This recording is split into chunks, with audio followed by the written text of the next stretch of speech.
we want to look at common mistakes women make while calculating their ovulation cycle or their menstrual cycle, and also in deciding their ovulation date and in their menstruation date.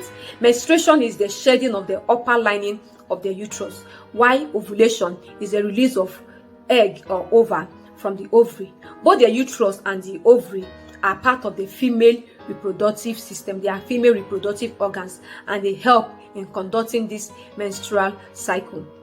I am Sister Ozo Augusta. I am a sister of St. Louis. I am also a nurse and a midwife.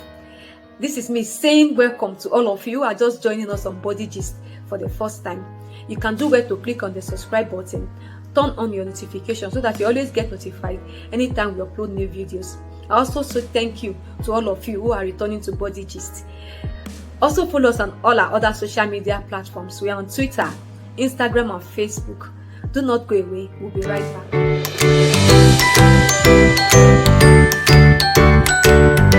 Welcome back. The first thing I would like to look at is the fact that some women think that when their period occurs twice in a month, it is wrong. It is not out of place for periods to occur twice in a month. One, you have to look at the timing when the period occurred. Let's say, for example, every woman is expected to have a 28-day cycle.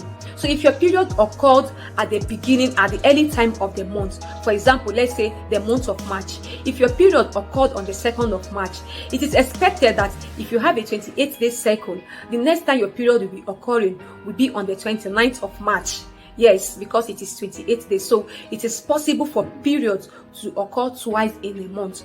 And another possibility is the fact that some women have shorter cycles. So women who have shorter cycles can also experience their period twice in a month. For example, a woman who has a 23-day cycle, if she experiences a cycle on the 6th or 7th of March, by the 29th or by the 30th of March, she will be experiencing another cycle. So short cycles is possible for a woman to experience her period twice. Then if you experience your period earlier, even with a 28-day cycle, if you experience it earlier in the month, you are going to experience it late in the month. So it's possible for a woman to experience her period twice a month. Aside this, there is no possibility of experiencing the period twice a month. So a woman, when you are calculating your period, calculate it on the fact that if it is a 28-day cycle and it began earlier in the month, you might be seeing it later in the month. Another mistake women make is that they confuse the day their menstruation starts. When you ask them, when was the last time you saw your period, they will be telling you the day the period ended. No. If you want to calculate your LMP, which is the last menstrual period, you begin from the first day you saw it the previous month. That is your LMP, not on the day it ended, but on the day you actually began seeing your menstruation. That is your LMP. This, I would also like to say that some women get this confused. They think that ovulation has to occur on the 14th day of their cycle. This can only be possible for people who experience a 28-day cycle. If your cycle is not 28 days, don't expect your ovulation to occur on the 14th day. Let's say, for example, if you have a 26-day cycle, you know that 2 days is away from the 28th day. So you should be expecting your ovulation on the 12th day of the cycle and not on the 14th day of the cycle. If you also have a longer period, like you have a 32-day period, now 4 days has been added to 28 to make it 32. So you should be expecting your ovulation after the 14th day. That's 4 days after the 14th day, like on the 18th. That's around the 18th day. That is when you should be expecting your ovulation. So ovulation can only occur on the 14th day for a woman who has a 28-day cycle. If you do not have a 28-day cycle, do not expect ovulation on the 14th day of your cycle. Another mistake we may make is that they do not know their menstrual cycle length. They mistake their cycle length for the number of days their period flow. No, your cycle length is either 28 days, 23 days, 24 days, 25 days. That's your cycle length. But the number of days your cycle flows is not the same as your cycle length. So when they ask you what's your cycle length, it can be 28 days, it can be 30 days, it can be 32 days. But the number of days your period flow, it can be like 2 days. It can be some persons their flow is for 3 days, some is even 5 days. Why? Some people who experience heavy bleeding, it can last as long as 7 days. This is different from your menstrual cycle length. cycle length is different from the number of days your period flows. This is also a common mistake. Women tend to say that when their menstruation occurs, it has to fall on the same date as the normal calendar. You've forgotten that this is a cyclic event and it is a 28-day cycle thing, except if your period is longer than 28 days. So for example, some women will begin their period on the 2nd of March.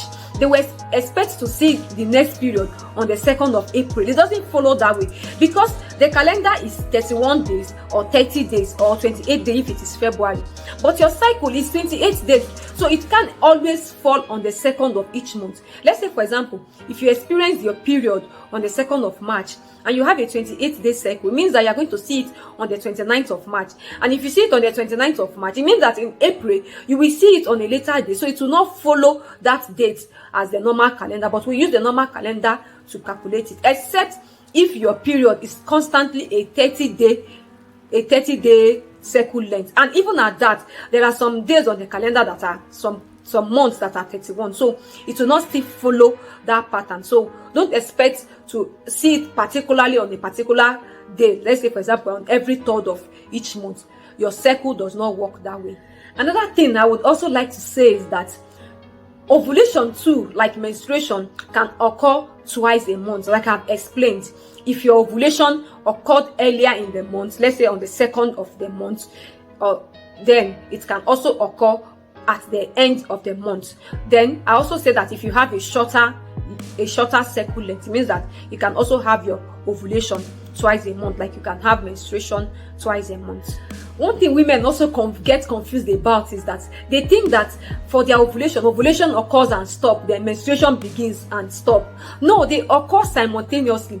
I've explained at the beginning of the video that ovulation and menstruation occurs in a cycle.